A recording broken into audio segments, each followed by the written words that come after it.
Haida. Is Emel volunteering? Thank you, Emel. And thank you, Abdullah. How's everyone doing today? It's been a very long day, so I applaud you guys for being here until today. So I'm Haif Zamzam, and I'm here today to talk about my journey through life. I'm still at the very beginning of my career, so it's not like I'm going to be like, I walked on the moon, or, you know, I'm the CEO of this at this age. So it's nothing unbelievable, but it's pretty much something that everyone should be able to relate to. Three main things that keep me going towards tomorrow. I'd first like to start off with an Arabic proverb that I feel fits life perfectly most of the time. ما طار طير وارتفع إلا كما طار وقع.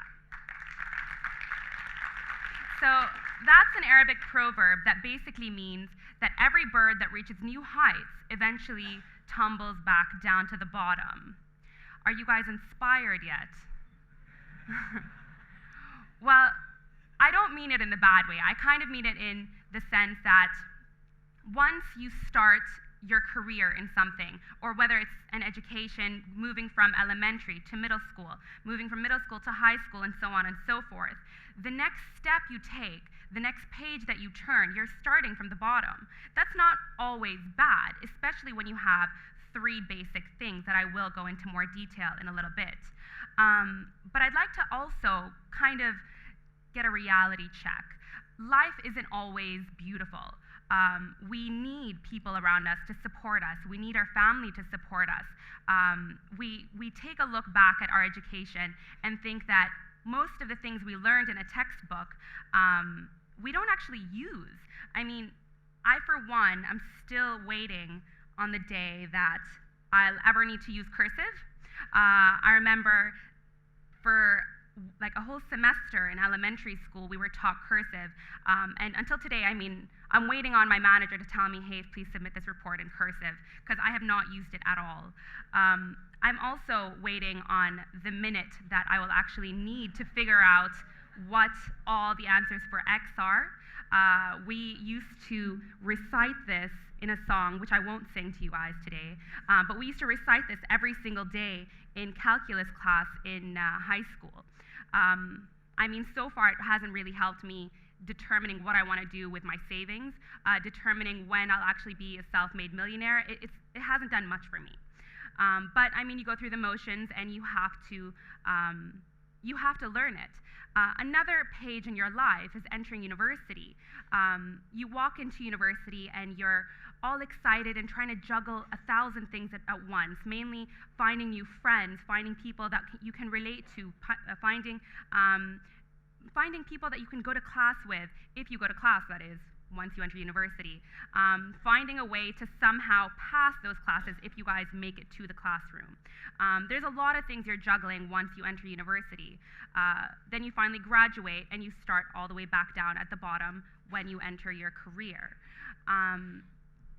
The thing is, it's not all bad. And before talking about mainly surrounding yourself with support, I just like to give you a brief outline of what it is I will be speaking about today. There's three main factors that will make life go from life sucks to life is beautiful. And the three main things I would say are support, be it from friends or from family, and the second thing would be learning and teaching to others, and the third would be finding and following your passion. Surrounding yourself with support is the first one. So anybody who knows me knows that my family, and especially my friends, are the most important part of my life. I would do anything for both of those groups, that I actually combine them in one. And I remember as a kid, when I was in kindergarten, the classroom teacher asked us, first of all told us what a role model was, and then asked us who is your role model? She went around the entire classroom. The first person I remember said Mother Teresa. I thought that was her mother because I had no idea who Mother Teresa was when I was 5 years old. And as she was getting closer to me, I kept thinking, please God, don't ask me, please don't ask me, because one, I was unbelievably shy, and anybody who knows me knows that I am shy, which is kind of odd that I'm up here speaking to all of you today. And two, because I didn't want the class to stop and laugh at me. The guy next to me, I remember, said that his hero and role model in life is Captain Planet. I thought that's a really good idea, but he's already said it. I mean, Captain Planet is a hero, wants to take pollution down to zero, but that wasn't my role model. As she asked me, I said, my parents. And the entire class pointed at me and laughed. And they laughed for the rest of the day. They made fun of me for the rest of the week, made fun of me for the rest of the month, and then something happened. I don't know who tripped down the hallway, and then they started making fun of them. So that was it for me. Things in life changed, and the main thing that always remained constant in my life was that my parents remained my heroes. My parents got married in their early 20s, not the early 20s, and they started a family at a young age. My father jumped at the opportunity to work in Abu Dhabi, and my mom followed him. My father started out in the oil and gas industry, and my mother started her passion in one of the first Abu Dhabi centers for special needs children. In a couple years later, my father wanted to pursue his MBA to progress his career. So he took his family of 4 halfway across the world to Pasadena, California. And there we were. Haitham is on the left, I'm on the right, and my mother's in the middle. And we were a little Arab family in the middle of a predominantly American city.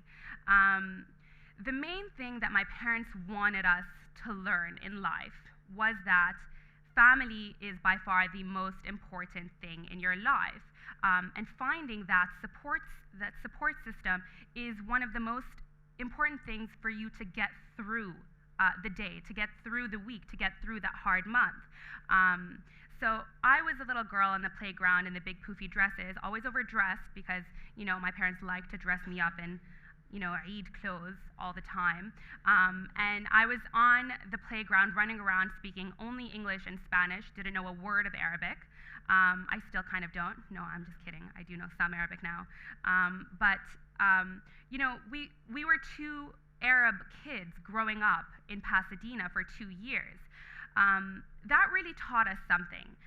Me and my brother realized from a very young age that support is the main thing you need to move forwards towards tomorrow. We saw this from our aunts and our uncles and our grandparents on both sides of the family, that they were supporting my parents in their pursuit for an education.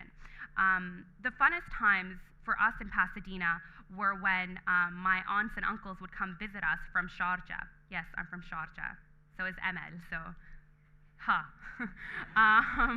and yes, more Sharjah. So what was I saying? Yeah, okay, so they used to come visit us from Sharjah and bring back photos of my aunts and uncles, my grandparents, and they used to, of course, bring me more puffy dresses because I could never have enough. And they came to visit us one time for Halloween in 1989. And I remember that they asked me to dress up as an Emirati for Halloween. So again, that's Haitham in the background, and me. Maybe the makeup was a little excessive, but it was the 80s then, so that was cool. So the thing we were taught was how to integrate into society and bring your support system wherever you are. It was just me and my brother at the time, and we formed our own little clique, you could say. My brother, I understood Arabic, I didn't speak it, so my brother would speak to me in Arabic when we were in school so that nobody else understood. It was sort of like our secret thing, and I would just kind of reply back in trying to be code or trying to be like broken Arabic, but he never really understood what I was trying to say to him.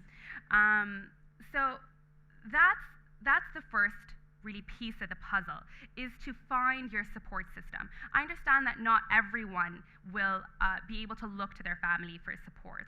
That's why I urge you to look for a good supportive group of friends.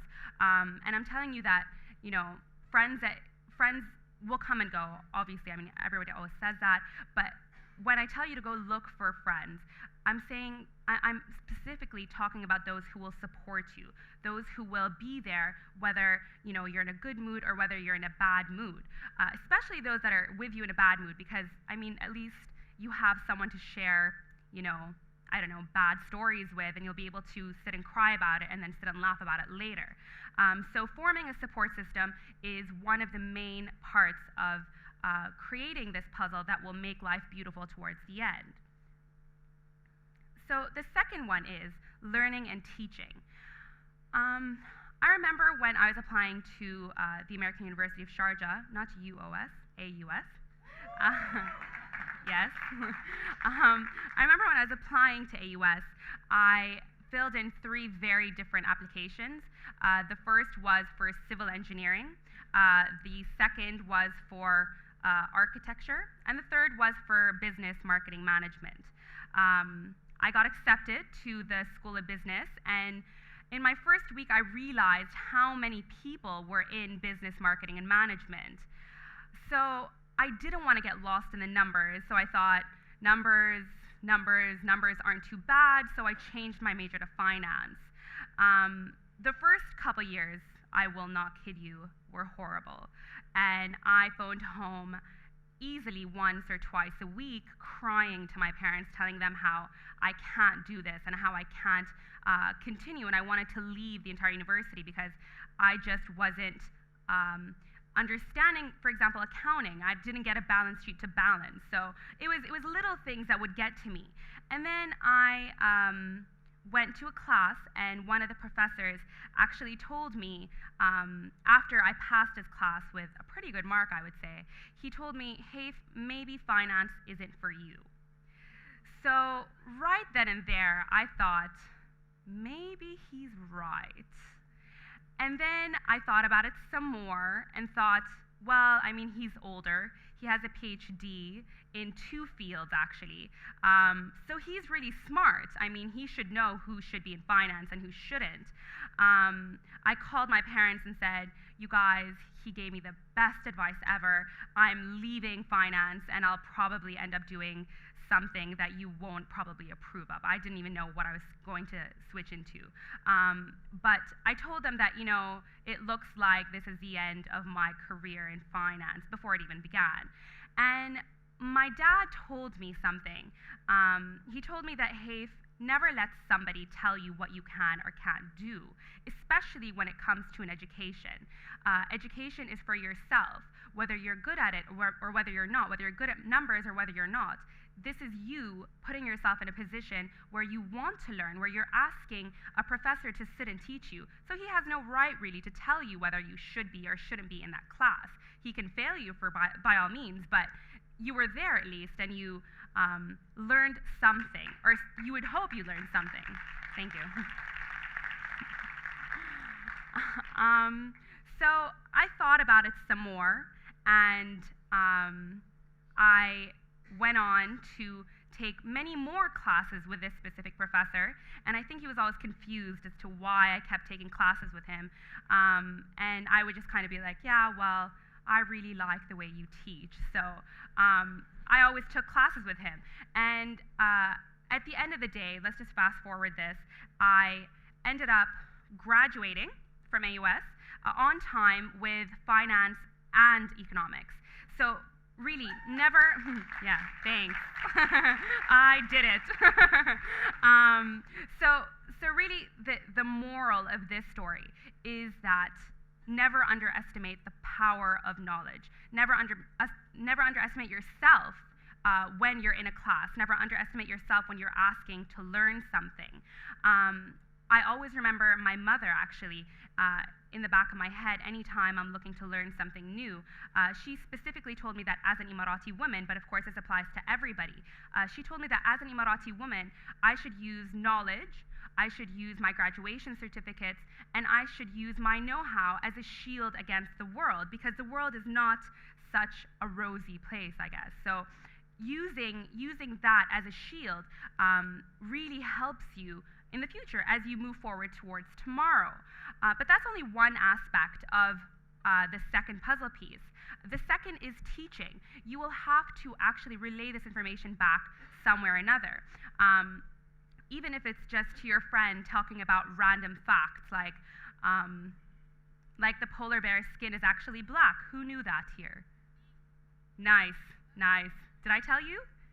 Probably. No, probably not. So, I mean, it's just little things that you teach your friends, you teach your people that you're meeting. So I urge you today, actually, to hashtag TEDxAlAin as you tweet, and just say one fact that you think that maybe somebody out there doesn't know, or maybe that it might be useful for somebody to know that. So that's learning and teaching. So the final piece to the puzzle would be finding and following your passion. So my father's passion was always education, which is why he dragged us halfway across the world to Pasadena. And he finished his MBA and is in the process, in the final stages actually, of finishing up his PhD. And he's always been the one to urge my brothers and me to study, to continue our education.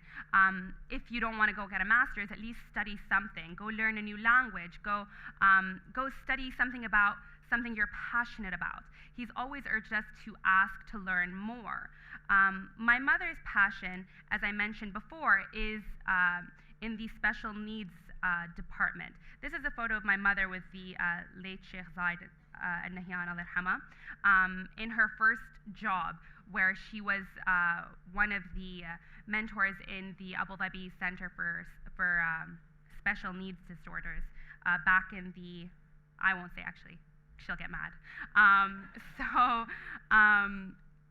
So what my mother did was that she pursued her passion, and in 2006 opened up the Abu Dhabi Center for Language and Speech Disorders in the heart of Abu Dhabi.